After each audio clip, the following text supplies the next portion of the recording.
요한복음 2장 1절로 11절입니다.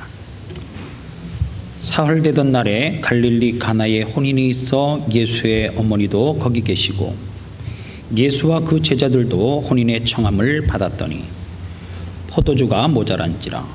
예수의 어머니가 예수에게 이르되 저희에게 포도주가 없다 하니 예수께서 가라사대 여자여 나와 무슨 상관이 있나이까? 내 때가 아직 이르지 못하였나이다. 그 어머니가 하인들에게 이르되 너희에게 무슨 말씀을 하시든지 그대로 하라 하리라. 거기 유대인들의 결례를 따라 두세 통들은 돌 항아리 6이 놓였는지라. 예수께서 저희에게 이르시되 항아리의 물을 채우라 하신즉 9가지 채우니 이제는 떠서 연회장에 갖다 주라 하심에 갖다 주었더니 연회장은 물로 된 포도주를 맛보고 어디서 났는지 알지 못하되 물떠온 하인들은 알더라. 연회장이 신랑을 불러 말하되 사람마다 먼저 좋은 포도주를 내고 취한 후에 낮은 것을 내거늘 그들은 지금까지 좋은 포도주를 두었도다 하니라. 예수께서 이 처음 표적을 갈릴리 가나에서 행하여 그 영광을 나타내심에 제자들이 그를 믿으니라. 아멘. 옆에 사람하고 인사하겠습니다. 우리 만남은 우연이 아니라고. 그것은 나의 바램이었다고. 마지막으로 한 번 더 인사하겠습니다. 돌아서지 말자고, 헤어지지 말자고 꼭 인사하십시오.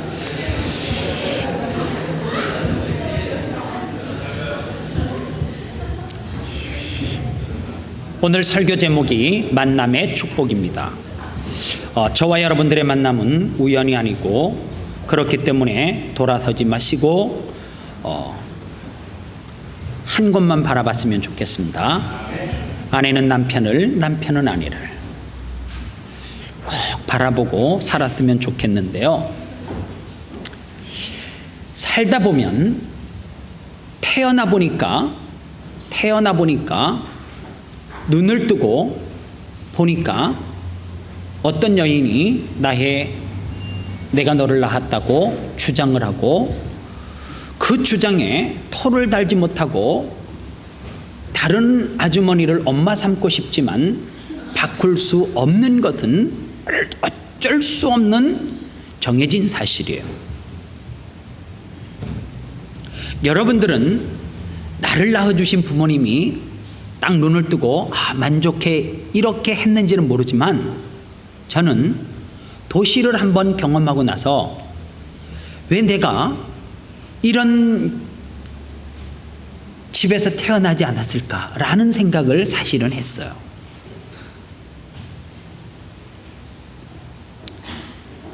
그런데 나를 낳아주신 어머니를 바꿀 수도 없고 바꿨다 그래도 바뀌어지지 않는 것이 첫 번째 우리가 이 땅에 태어나면서 만났던 만남이랍니다. 성장하면서 학창시절에 만나는 벗들이 있습니다. 만나기 싫은 친구가 있으면 이 학교만 다니지 않았으면 내가 얘를 몰랐을 걸. 차라리 얘는 몰랐던 것이 내 학창시절에 유익했는데 어쩔 수 없이 뺑뺑이를 돌려서 그 학교에 가다 보니까 걔가 있었고 걔는 어쩔 수 없이 나와 친구가 될 수밖에 없었어.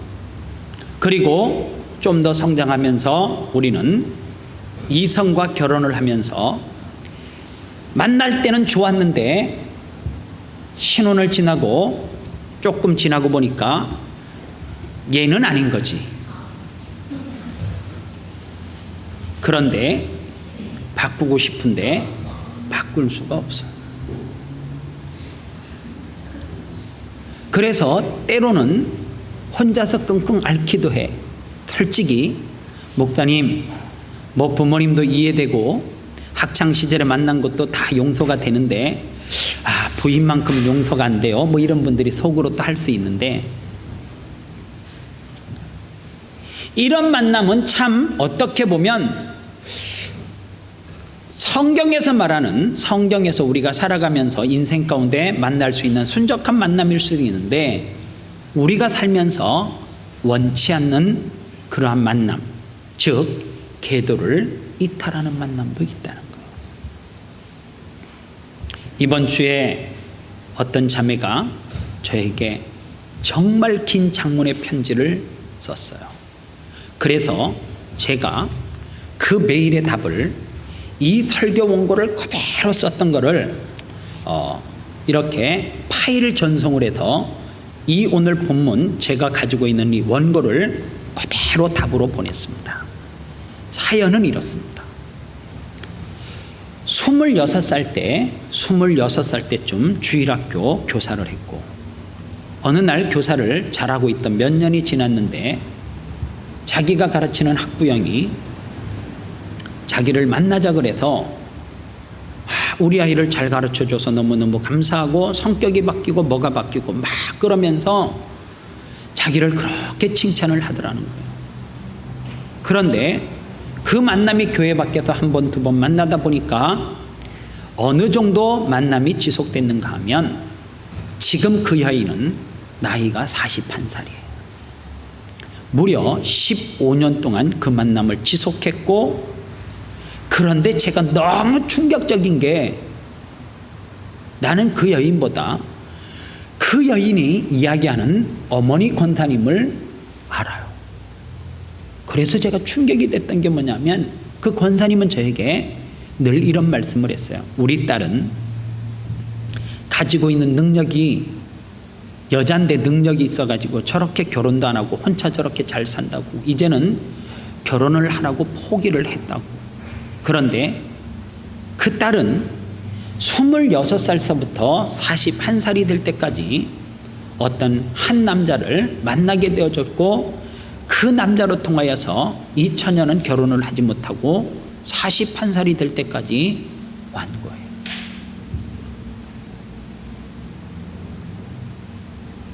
그런데 이 여인의 편지 내용은 뭐냐면, 목사님, 이 사실은 어머니 권사님도 모르고, 아니 나밖에 모르는 거라고, 누구도 알지 못하는데 자기는 그 만남이 지속되면서 너무너무 고통하는 시간을 보냈다는 거예요. 이제 이탈된 계도에서 다시금 정상의 자리로 가고 싶은데 방법을 모르겠다는 거예요. 그래서 제가 오늘 제가 설교 준비했던 원고를 그대로 보내주고 10번만 꼭 마치 큐티하듯이 묵상을 좀 하시면 좋겠다고.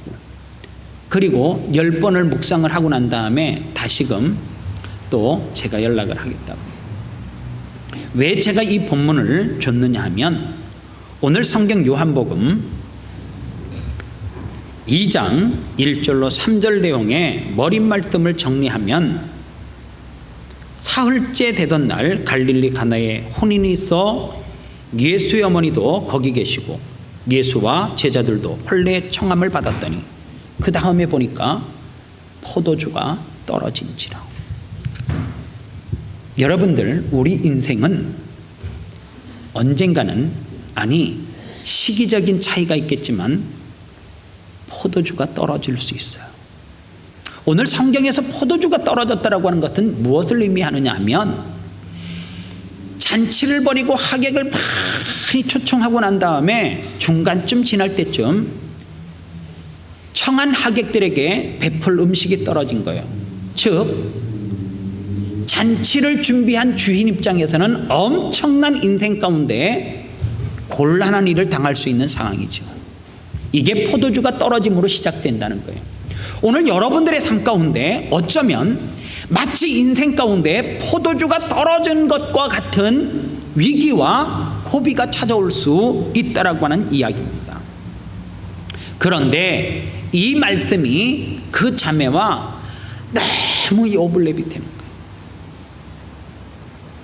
오늘 그런데 성경을 잘 보시면 2장에서 포도주가 떨어진 이 난감한 상황 가운데 오늘 10절 말씀은 결론적으로 이 잔치는 해피엔딩으로 끝났습니다. 그런데 이 잔치가 위기를 만나고 해피엔딩으로 끝날 때는 그냥 자연스럽게 해결이 된 것이 아니라 이 잔치집 주인에게는 그 인생의 고비 가운데 도움을 줄 수 있는 멘토, 즉 누가 있었어요? 마리아라고 하는 여인이 등장을 한다는 거예요. 오늘 이 말씀의 결론은 이렇게 끝납니다. 말하되 사람마다 먼저 좋은 포도주를 내고 취한 후에 낮은 것을 내거늘 그대는 지금까지 좋은 포도주를 두었도다 하니라. 오늘 저는 여러분들의 삶 가운데 인생을 해피엔딩으로 마감하고 싶으시면 반드시 하나 구해야 될 것이 있는데, 그것이 뭐냐면 하나님, 내 삶 가운데 인생의 위기, 만남의 위기, 인생 가운데 고난을 당할 때에 하나님 마리아와 같은 멘토를 허락해달라고 꼭 기도하셔야 합니다. 우리의 인생 가운데 찬송가의 가사처럼 이 풍랑이 연하여서 더 빨리 갑니다. 내 생애 가운데 풍랑이 찾아올 수 있지만 내가 순적하게 더 빨리 갈 수 있는 것은 누가 있기 때문에요? 예수 그리스도가 있기 때문에. 그런 의미에서 저는 여러분들에게 만남이 참 중요한데, 그 만남 가운데 우리 교회 공동체 안에서 저는 여러분들에게 꼭 인생의 위기 가운데 좋은 멘토를 꼭 만났으면 좋겠어요. 오늘 그 존재가 마리아인데, 성경에 보니까 포도주가 떨어졌을 때에 예수의 어머니가 예수에게 이르되 저희에게 포도주가 없다 하니, 여러분들 잘 보세요. 잔치집 주인과 마리아는 특별한 관계는 아니에요. 성경에 보니까 큰아버지였더라도 없고, 뭐 큰 집이었다 작은 집도 아니고, 사촌도 아니고 팔촌도 아니고 육촌도 아니에요. 그냥 이 마리아는 그냥 다른 하객들처럼 잔치집에 초대받은 손님입니다. 그런데 모든 하객들은 술이 떨어지고 안 떨어지고에 관심이 없었어요. 전혀 관심이 없었어요. 그런데 왜 유독 마리아는 그 잔치를 축복해주고 즐기러 왔는데 왜 이 잔치집에 포도주가 떨어진 데에 관심을 가졌을까 하는 거예요. 우리는 보통 잔치집에 참여하면, 모르겠어요, 저만 그런지 몰라도 가면 예식장을 둘러보고 예식장 예쁘네, 밥을 먹을 때 밥을 먹으면서 음식이 좋네 안 좋네, 이거 얼마짜리 정도 되겠네, 그리고 신부의 화장이 두껍네 얇네, 아니면 드레스가 이쁘네 안 이쁘네, 신랑이 키만 물때같이 친데 좀 뭐 어떻게, 이런 이야기만 주로 하지 않습니까? 결혼식에 가면. 나만 그런가? 그런데요, 이게 보통적으로 초대받은 이 하객들에게 나타나는 반응이에요. 그러니까 대부분의 하객들은 이 집은 어떻게 시간이 지나면 지날수록 진하고 맛이 좋은 포도주를 내오느냐, 좋은 잔치 날이었다는 거죠. 그런데 거기에는 반드시 누가 있었어요? 그 좋은 잔치로 매듭을 지을 수 있고 마감할 수 있도록 돕는 마리아가 있었다라고 하는 사실입니다. 저는 인생을 만나면서 누구든지 실수할 수 있어요. 누구든지 인생에 위기는 찾아올 수 있어요. 그럴 때 누가 필요한 거예요?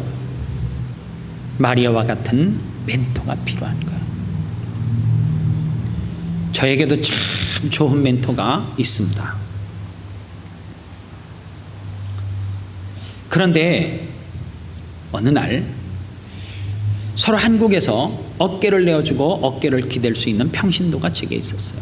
한 날 제가 무슨 설교를 했느냐면, 여러분들 목사는 그냥 상처도 안 받고, 목사는 인생에 위기가 오면 하나님 앞에 엎드려서 기도로 다 풀고 해결할 줄 아시는데 사실은 그렇지 않다. 참 외롭다고. 왜냐하면 똑같은 사람인데 매일 아픈 이야기만 듣고 상처되는 이야기만 듣고 상담을 하면, 여러분들 그게 나는 무슨 목회자기 때문에, 성직자기 때문에 스펀지처럼 다 빨아들여가지고 내 스스로 꼭 짜내고 다시 뽀송뽀송, 아니에요. 내게도 이 스펀지에 물이 가득 차 있으면 힘이 없으니까 짜주세요. 이것을 짜주고 나를 뽀송뽀송하게 만들 뭐가 필요하다고요? 멘토가 사실 저에게도 필요해요. 에이, 목사님 믿음이 없군요. 그래요, 나 믿음 없어요. 어느 날 이 설교를 했더니 홍영기라고 하는, 그때 당시는, 지금은 집사님이 되셨지만 저보다 나이가 한 7, 8년 적은 것 같아요. 그런데 이 선생님이 저에게 찾아오더니, 목사님 설교를 듣는데 짠하더라고요. 힘드시면 제 어깨를 내어드릴 테니까 힘들 때 와서 기대세요. 그리고 어느 날 그 부부가 저를 집으로 불렀어요. 아내가 이정화라고 하는 자매인데 지금은 아마 집사님 되셨고 아이들도 이렇게 둘 낳아서 건강하게 살고 있는데, 목사님 제 어깨가 연약하지만 제 어깨에도 기대세요. 이 부부가 저에게 어깨를 내어주더라고요.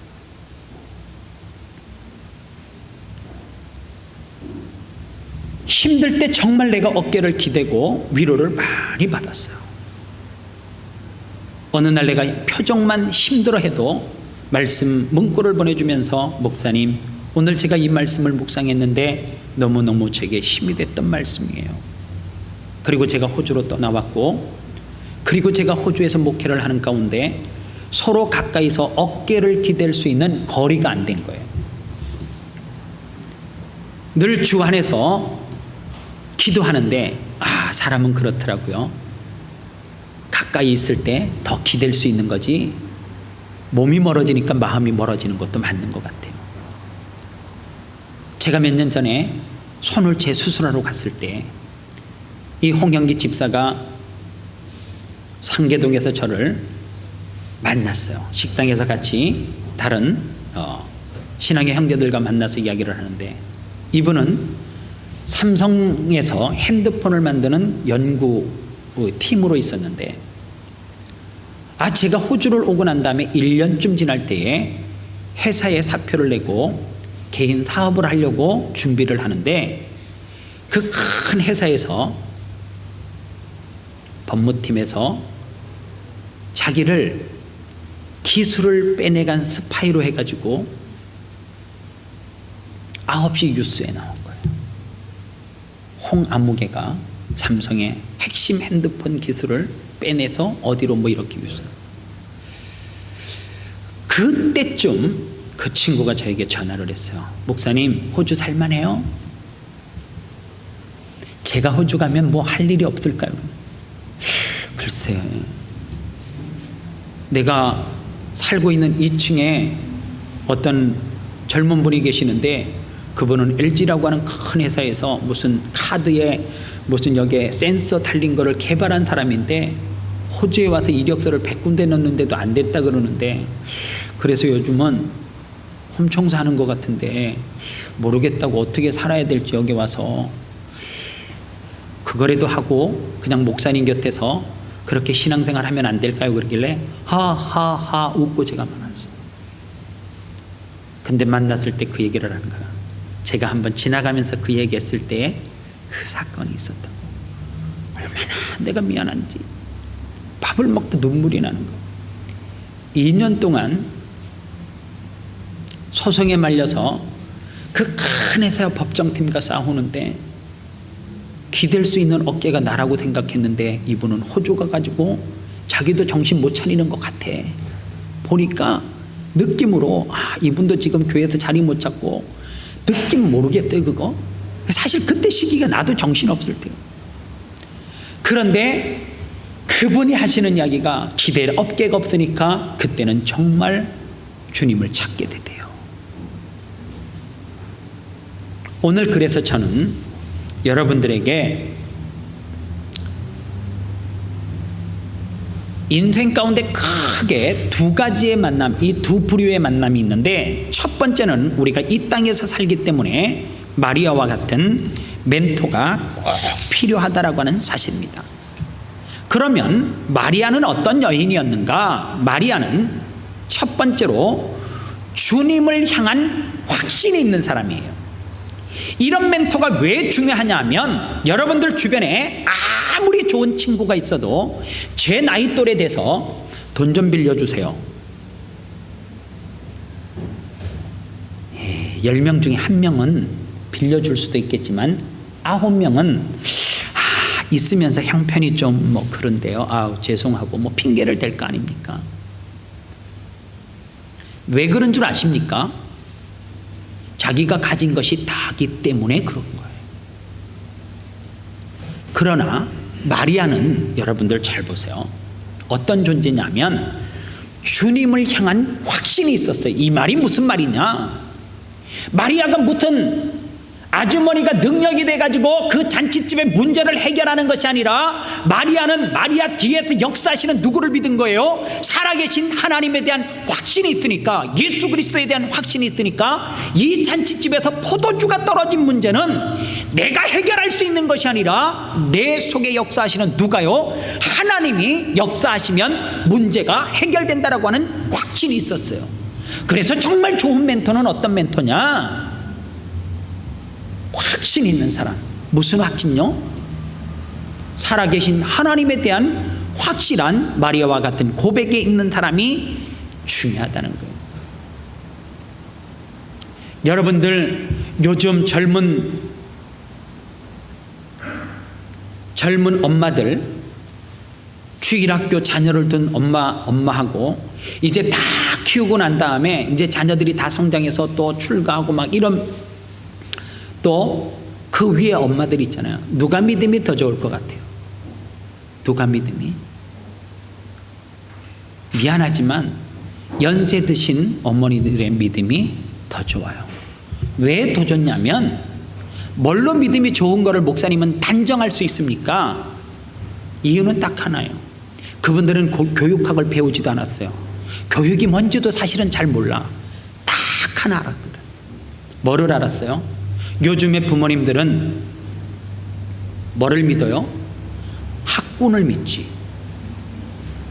요즘의 부모님들은 선생님 안 믿어요. 학원 선생님을 믿지. 요즘 부모님들은 학교 선생님 안 믿어요. 개인 가해하는 선생님을 믿지. 요즘 부모님들은 하나님을 믿지 않아요. 뭐를 믿어요? 내가 가지고 있는 경제력을 믿어요. 과거의 부모님은 어떻게 했느냐? 죽어도 학교 선생님을 믿어요. 죽어도 학교 교육을 믿어요. 정말 중요한 거. 죽어도 살아계신 하나님을 믿어요. 그래서 우리의 부모님들은 배운 것도 없지만, 잘 아는 지식이 없지만, 내 자녀 하나님 앞에 맡겨야지 하나님이 책임진다라고 하는 확신이 있었어요. 그러니까 여러분들 보세요. 부모 때보다 자녀가 더 훌륭하게 돼. 살다 보면 그렇게 돼요? 아니요. 절대 저절로 되는 것은 없습니다. 하나님 앞에 피와 땀과 눈물을 쏟았기 때문에 가능하다는 거예요. 이 확신은 어디에서 나오는 거예요? 마리아가 가지고 있는 주님에 대한 확실한 믿음, 여기에서 온다는 거예요. 마리아에게 두 번째 어떠한 확신이 있었어요? 마리아가 가지고 있었던 것은 인내하는 태도가 있었어요. 오늘 성경에 보니까 예수께서 여자에게 이르시되 나와 무슨 상관이 있느냐? 내 때가 아직 아니다, 그렇게 이야기해요. 오늘 성경은 제가 하도 많이 설교를 했던 내용이기 때문에 여자라고 이야기했던 것은 아들이 엄마에게 반말한 게 아니라, 헬라어 성경에선 여자여라고 하는 표현은 어머니를 호칭할 때 극구로 존칭하는 표현이 여자여 이 말이에요. 그렇다고 오늘서부터 학생부가 가서 엄마에게 김홍숙 여자여 이러면 반드시 맞을 거야. 내가 볼 때 좋은 결과는 안 나타나. 한국에서는 그냥 한국 표현으로 쓰면 돼요. 어마마마 뭐 이렇게 쓴다든지 중전 이렇게 쓰는 게 바람직한. 그런데 보통의 자식이 이렇게 이야기하면 요런 버릇없는 놈이 내가 지금까지 니한테 투자한 게 얼마고 내가 니한테 뭐 한 게 얼만데 뭐 네가 어떻게 그런 이야기를 아니에요. 여기서 마리아는 신뢰를 통해서 뭐가 있었어요? 내가 생각하는 때와 예수가 생각하는 때의 차이를 알았던 거예요. 그러니까 인내할 수 있는 거예요.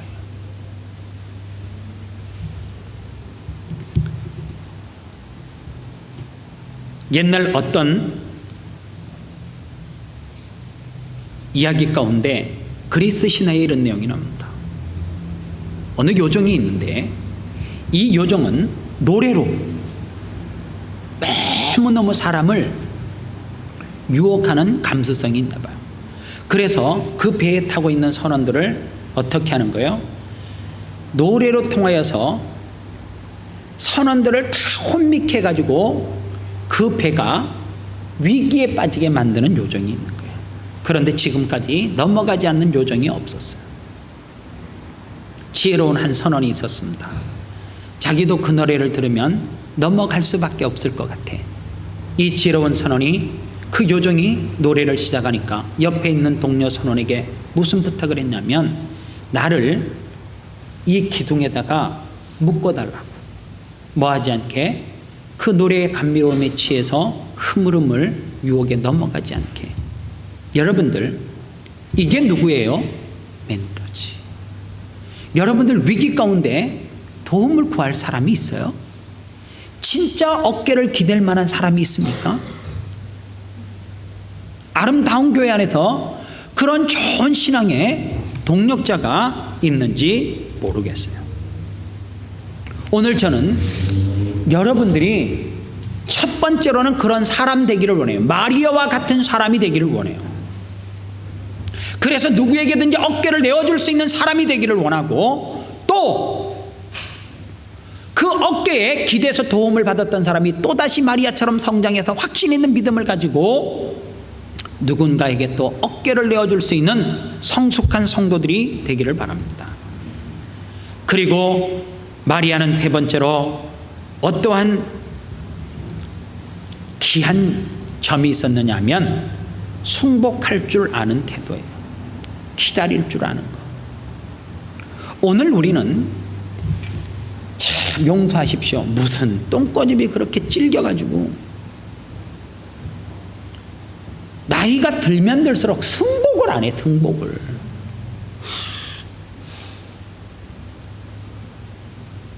세상에요. 신앙생활 40년 하면 이제 바뀔 때 안 됐어요? 아직도 안 바뀌어야 되면 그럼 언제 바뀔 거예요? 내가 물어볼게요.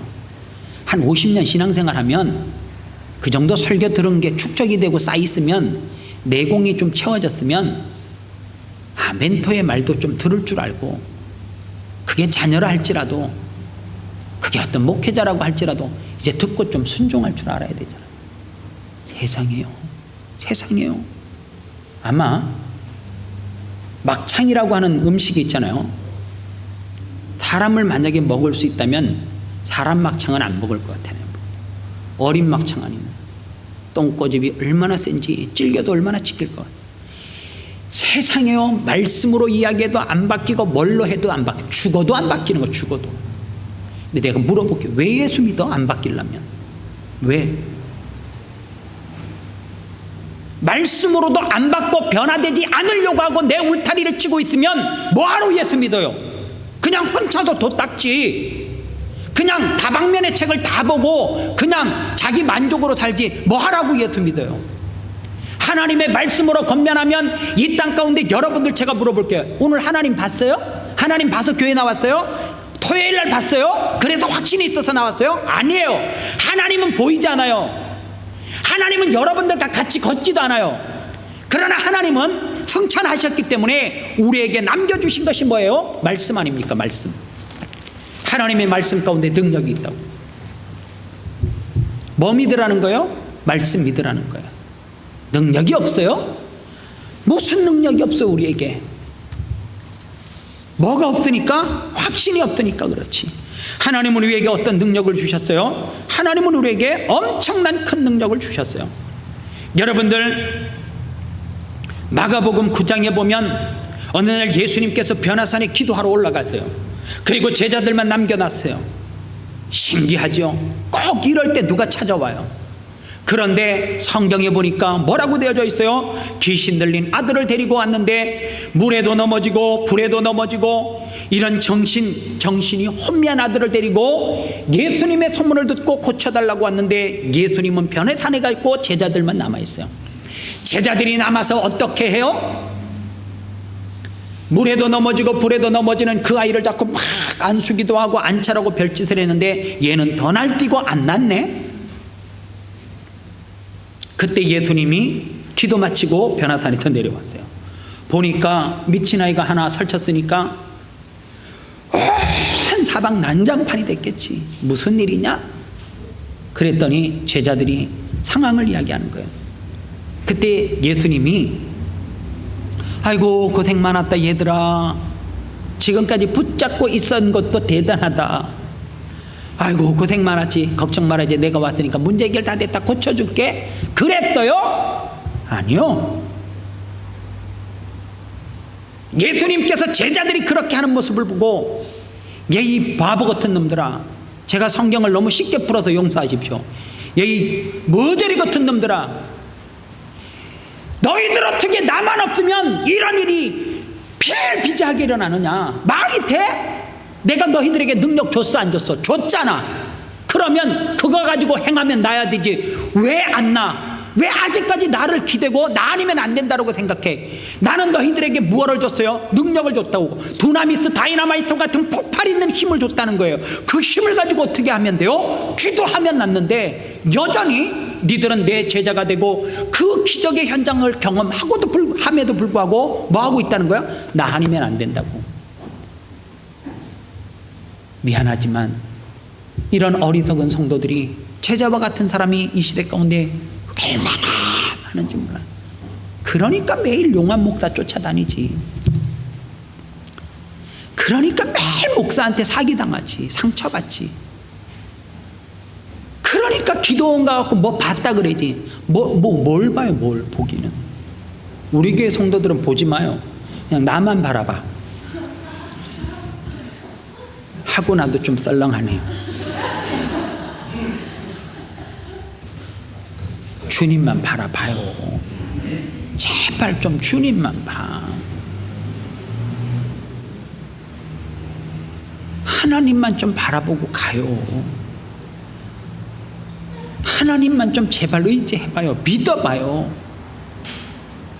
그러면은 용한 권사님에게만 그런 기적과 능력을 준 게 아니라 성경 요한복음에서 그러잖아요. 너희들이 나 믿어? 그래? 너희들이 나 알아? 내가 이 땅에서 이런 일을 행했거든.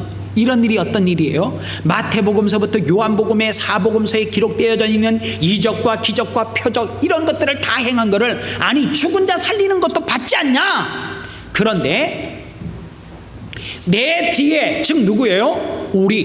우리는 예수님이 했던 일보다 더 큰 이적과 기적을 행할 수 있대. 믿습니까? 이거 정말 믿으세요? 그거 내가 하는 거예요? 그거 여의도에 있는 지읒 목사님만 하는 거예요? 누구만 하는 거예요? 무슨 그거 하는 사람은 따로 있어요? 그러니까 매일 상관도 없는 분 보고 목사님이 어떻게 했다 그러면 아우 실망이에요, 좌절이에요, 아우 예수 믿는 거 생각. 뭘 생각해봐요. 그 사람도 인간인데. 그 그 사람 보니까 실족하는 거지. 근데 물어볼게, 하나님이 여러분들의 삶 가운데 단 한 번이라도 실족시킨 거 있으면 말해봐요. 그러면 내가 정말 한번 심각하게 내가 생각해 볼게요. 하나님에게, 예수님에게 실족하거나 실망한 적이 있으십니까? 나에게는 있을 줄 몰라도 하나님에게는 없잖아요. 그러면 그분 보면 되지. 그분 바라보면 되지. 미안하지만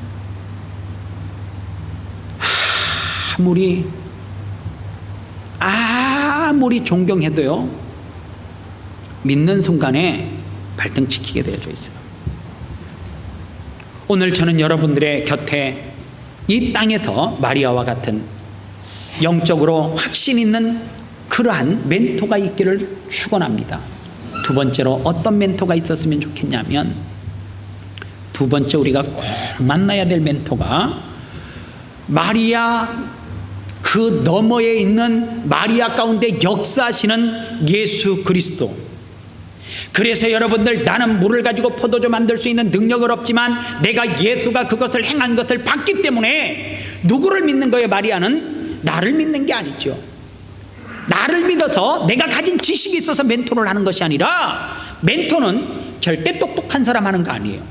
어떤 사람이에요? 그 속에서 마리아처럼 확신 있게 예수 그리스도를 나의 구주로 고백하는 사람에게 멘토를 청해야 돼요.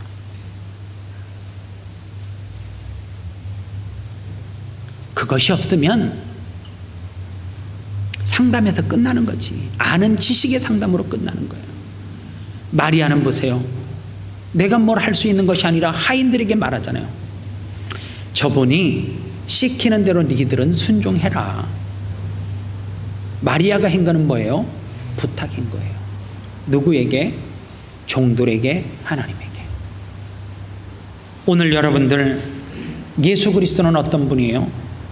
인생의 위기 가운데, 잔치집의 위기 가운데 물을 변하여 포도주를 만들어서 하객들 입맛을 만족시키는 거 100%가 아니라 200%, 300%를 만족시키신 분이 예수 그리스도예요. 이분이 여러분들에게 아버지가 되시잖아요. 그러면 뭐 하면 돼요? 믿으면 돼요. 다른 거 필요 없어요. 찬송가 가사처럼 힘써도 소용이 없어. 참아도 소용이 없어. 울어도 소용이 없어. 내가 늘 이야기하잖아요. 설교요? 아유, 내가 지금서부터 저 영상 딱 끄고 5분 만에 여러분들 다 울릴 수 있다니까. 1분 만에 여러분들 깔깔깔 넘어가게 웃길 수 있어요. 나는 오차시아도 할 수 있고, 지난 요즘에 sorry, sorry, 한 여자가 sorry, 이게 유행이래, sorry. 할 수 있어, 할 수 있어. 그 이쁜 배우가 막 웃기는 거, 나도 그렇게 할 수 있어, 벗고. 왜 못해? 팔딱팔딱 뛰고 할 수 있지. 그게 은혜예요? 아니요.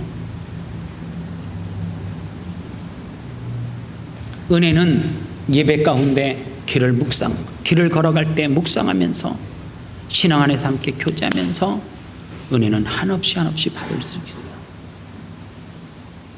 오늘 여러분들에게 마리아가 있습니까? 여러분들에게 마리아 너머의 세계에 있는 예수 그리스도에 확신이 있어요.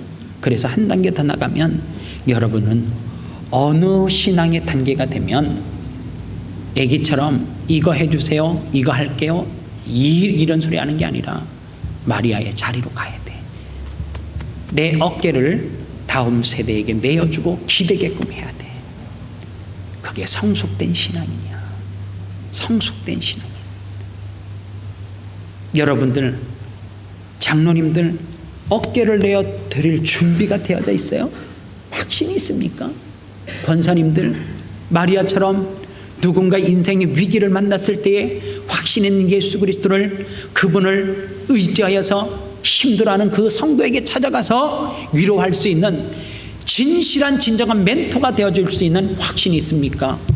저는 우리 아름다운 교회 성도들이 그런 확신을 가지고 살아가기를 소원합니다. 말씀을 맺겠습니다. 복음은 능력이에요. 누가 잘못 가잖아요. 좀 울어 좀 보세요. 하나님 앞에 나가서 그냥 물 흘러가는 대로 내버려 두지 말고 울어는 봐야지. 하나님 앞에 기대는 봐야지. 기대는 말씀을 좀 믿어 봐야죠. 그 확신도 없이 뭐하러 예배하고 뭐하러 포장해서 신앙이 있는 척하고 그렇게 살아요. 뭐가 있는데 위기만 만나면 그냥 휘청휘청 흔들리다가 그냥 곤두박질 치는데 그게 무슨 믿음이라고, 그게 무슨 신앙이라고. 있으면 그냥 행복하고 없으면 그때서부터는 죽겠대. 주신 이도 여호와시고 가져가시는 이도 여호와신데 내가 뭔가를 빼앗기기만 하면 잃었다라고 생각하면 그때서부터는 그 흔들림이 상상 초월이에요. 그래서 매일 죽겠대. 제가 선포했잖아요. 정말 힘든 사람 신방하겠다고. 그게 안 돼. 그게 매일매일 힘들고 고통하고 바람에 흔들리고 이리 처박히고 저리 처박히는 사람은 중직자예요. 중직자. 그러니 가슴을 치는 거지. 그러니 사역 가운데 허구한 날 시간만 낭비하는 거지. 왜 매일 20년 30년 아니 모태신앙인데 그게 뭐가 힘들어요. 뭐가. 기도하면 하나님이 응답 주시고 내가 하나님 앞에 엎드리면 그 하나님은 좋으신 하나님이기 때문에 나를 안고 가시는데 그 체험을 하지 못하고 매일 머리로 신앙생활하니까 매일 내가 생각하는 대로 안 되면 그때서부터는 마치 불에도 물에도 넘어지는 사람처럼 행동해요. 왜 그렇게 사세요? 안 되면 수요 예배 와서 엎드려 보고 안 되면 새벽 예배 와서 울어도 보고. 왜 안 울어요? 나는 새벽 예배 안 하는 사람으로 아주 누구한테 확정받고 신앙생활하는 거예요. 나 아무개는 수요 예배 안 나오는 사람으로 누구한테 공인받고 그렇게 자유롭게 신앙생활해요. 누가 그거 허락하셨는데. 그러면서 뭐 위기가 왔다 그래요. 그게 무슨 위기예요? 자초한 거지. 적어도 신앙생활 해봤으면 하나님 내 인생 가운데 왜 이래 위기가 찾아옵니까? 모포를 가지고 교회 와서 엎드려서 떼굴떼굴 굴러는 봐야지. 그게 신앙이 있는 사람이지. 그게 믿음의 사람이지. 매일매일 주일날 꼴랑 예배 한 번 드리고 이래서 안 되고 저래서 안 되고 이래서 위기가 찾아오고 저래서 고통스럽고. 그거 내가 자초한 거 아니냔 말이에요. 그거 내가 자초한 거 아니냔 말이에요. 누가 말이하면 가서 기대는 봐야죠. 도움을 청해봐야지. 예수님에게 엎드려 봐야지. 하나님 앞에 떼굴떼굴 울어봐야지. 세상에요. 목사님 저는 믿음이 있대요. 그러면서 무슨 믿음이 있다라고 그렇게 자랑하시는지. 저 앞에 실컷 하시는 거 좋아요. 하나님 앞에서도 믿음이 있다라고 그렇게 자신할 수 있습니까? 스스로에게 물어보시기를 바랍니다. 내 자녀가 왜 이렇게 위기가 왔는지, 내 아내와 남편이 왜 이렇게 위기 가운데 있는지, 그 위기 가운데 나에게 책임은 없는지, 나는 아무런 책임이 없는 사람인지, 그래서 휩쓸려 가면 되는 건지. 현대인들이 그렇게 신앙생활 하니까 나는 수요예배 당연히 안 가도 되고 새벽 예배는 그냥 장로님 몇 분만 가고 목사님은 무조건 나와야 되고 나는 오전에 출근도 안 하는데 펑펑 자면서 그러면서 나는 젊다라고 핑계대고 잠이 많아서 새벽 예배 안 하고 핑계대 보세요. 끝까지 핑계대면서 신앙생활 해보세요. 여러분들의 삶 가운데 어떤 위기가 찾아오는지 한번 보세요. 어떤 사람은 하나님 앞에 특별나서 새벽에 나와서 40일 작정하면서 하나님 앞에 기도하는 것 아니고, 어떤 중국의 성도는 신앙생활 그렇게 안 해도 되는데 지하에서 하나님 앞에 엎드려서 기도하고 하나님 앞에 떼굴떼굴 그러는 이유는 여러분들하고 무슨 죄 지은 게 그렇게 차이가 나서 여러분들은 자유인데 그 사람들은 생명을 담보로 하고 신앙생활합니까? 우리 너무 게으르게 신앙생활해요. 너무 악하고 게으를 정도로 신앙생활 잘못하고 있어요. 하나님 앞에 오늘 이 말씀이 여러분들을 치는 채찍으로 들어오셔도 좋습니다.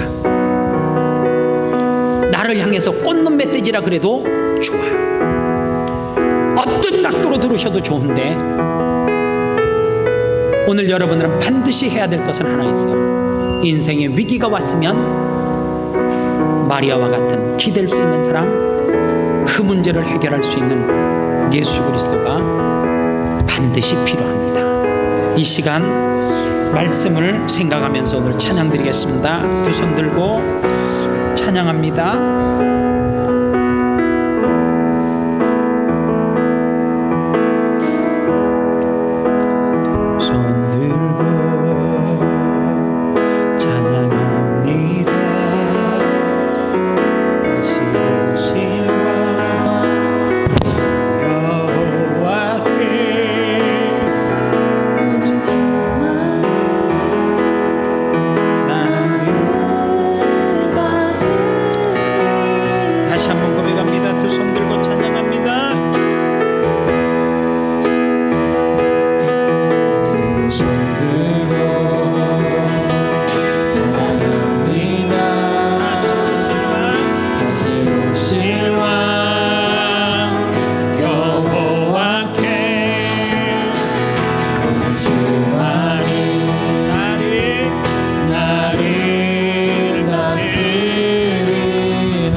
사랑하는 성도 여러분, 우리는 반드시 언젠가는 하나님 앞에 섭니다. 반드시 서요. 할 말 있습니까? 하나님 앞에 할 말 있으세요? 내 고집대로 신앙생활하다가, 내 생각대로 신앙생활하다가 하나님 앞에 두면 하나님이 물을 때 할 말 있으세요? 우리는 누구나 반드시 죽습니다. 어떤 죽음이 아름다울 것 같아요? 하나님 앞에 예배하러 오다가 하나님이 나를 불러가면 그 죽음이 아름다운 거죠. 몇 년 전인가요? 새손교회 어느 장로님이 새벽 예배 가다가 사고로 돌아가셨대요. 사람들은 그러더라고요.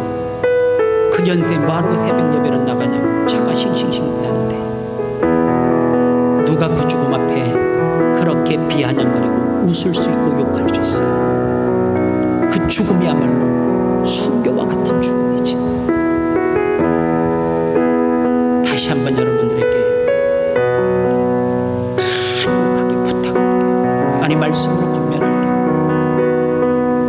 예배하다 죽으시기 바랍니다. 하나님 앞에서 울 때만 죽으셔야 돼요. 하나님 앞에 생명내어 못하고 죽어야지. 하나님 앞에 할 말이지. 왜 이 땅에서 살아가면서 삶의 여유롭다고, 문화가 그렇다고 신앙생활도 한국에서 그 열정적으로 신앙생활하는 거 어디다 닦아먹고 썬데이 크리스찬이 돼가지고 술에 술 탄 눈물에 물 탔듯 그렇게 아무런 신앙생활합니다. 하나님 앞에 계신 하나님, 생명을 걸고 신앙생활하겠습니다. 생명을 하나님 앞에 드리겠습니다. 그래서 하나님 앞에 부끄럽지 않게 서기를 원합니다. 오늘 찬양의 가사처럼 하나님 앞에 생명로 내어놓는 그 기도를 드리시기 바랍니다. 다 같이 기도하겠습니다. 하나님,